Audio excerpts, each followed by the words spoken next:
Hi everyone, and welcome to the Willow Cove Crafts knitting and sewing channel, where I post knitting and sewing tutorials along with regular updates on my own personal knitting and sewing projects.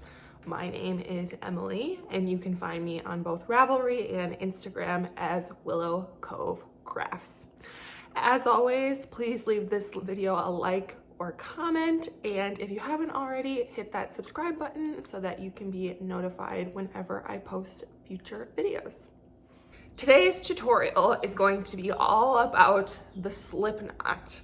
Now, I know that slip knots are maybe not the most exciting part about knitting.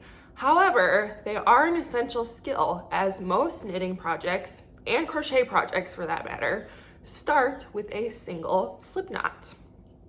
Now, if you are new to making slip knots, they can be a little bit tricky. I remember when my friend who taught me how to knit showed me how to do a slip knot for the first time, I had to ask her to show me how to do it several times before I got the hang of it. For that reason, I recommend grabbing some yarn and practicing as you watch this video. Also, for that reason, I am going to be showing you 3 different methods to creating a slip knot, and hopefully one of those methods will work for you. Let's go over a few bits of vocabulary. You will often hear people reference the tail end of the yarn and the working end of the yarn. This is simply giving directionality to your length of yarn. The tail end is referring to your cut end of yarn. The working end is referring to the yarn that is coming off of your ball that you would then use to work your stitches. Let's start by talking about what is a slip knot. I have made a slip knot right here, and a slip knot is called a slip knot because it slips. If I were to pick this up and hold it just below the knot and pull the tail end of my yarn, the loop would get smaller. Same if I were to pull on the loop, it would get bigger.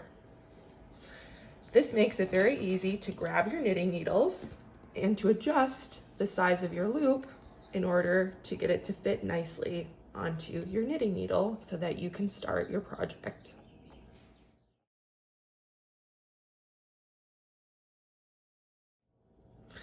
The first method for creating a slip knot I have heard get called the pretzel method, and that is because you're going to essentially make a pretzel-like shape with the yarn in order to make your slip knot. So to start, I'm just going to grab my length of yarn and flip it over itself to make a loop. From there, I'm going to take my tail end and tuck it behind that loop. And I'm going to rotate this a little bit so that you can see that we've created a pretzel. That piece of the tail yarn that I tucked behind can now get picked up and pulled to create a slip knot. One more time, let me show you that. So we're going to make a loop with our yarn, pick up this loop and tuck that tail underneath to form a pretzel. And then we're going to grab that tail end and pinch if you like and pull to create our slip knot.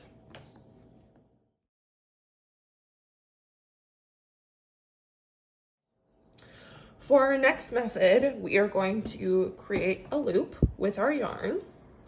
The way that you create your loop does not really matter. You'll notice that this loop I made, the top bit of yarn is going towards the tail end. I could also do this by making a loop where that top bit of yarn is going towards the working end. It really doesn't matter, but pay attention to what end is on top of that loop intersection. From here, I'm going to take my 2 fingers and reach into the top of the loop. And then I'm going to lift up the loop and grab whichever yarn is on top. So my working end is on top. So I'm going to pick up my loop, reach my pinchers in, and grab my working yarn and pull. And we've created a slip knot. Let me show it to you again with the tail yarn on top. So I'm going to make a loop with my tail yarn on top. And it's going to work the same. I'm going to kind of pick up my loop, reach my pinchers in the top, and because my tail yarn is running over the top of this intersection, I will grab my tail yarn, pull it through, and we've got a slip knot.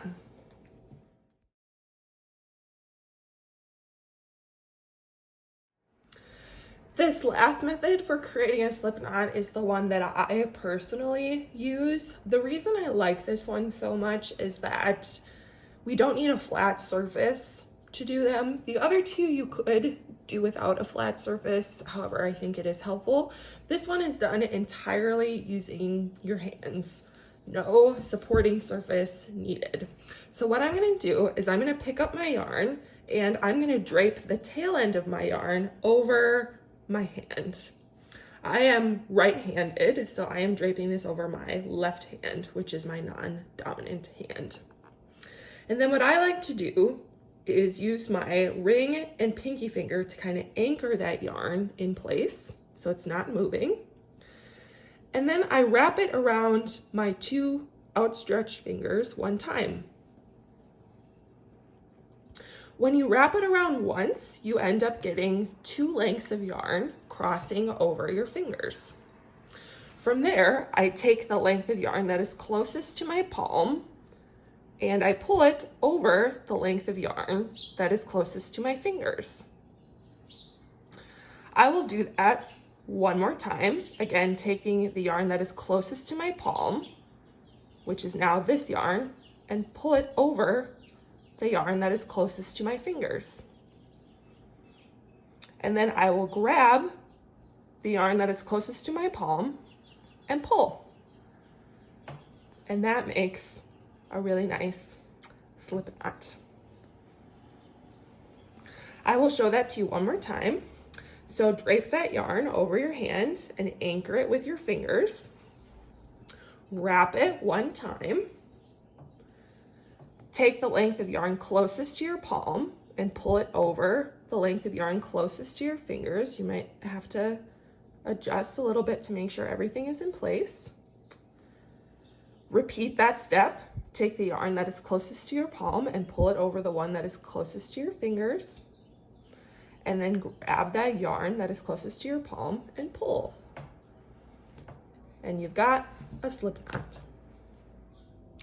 And that is all there is to it. Thank you so much for watching today, and I will see you all in the next video. Bye.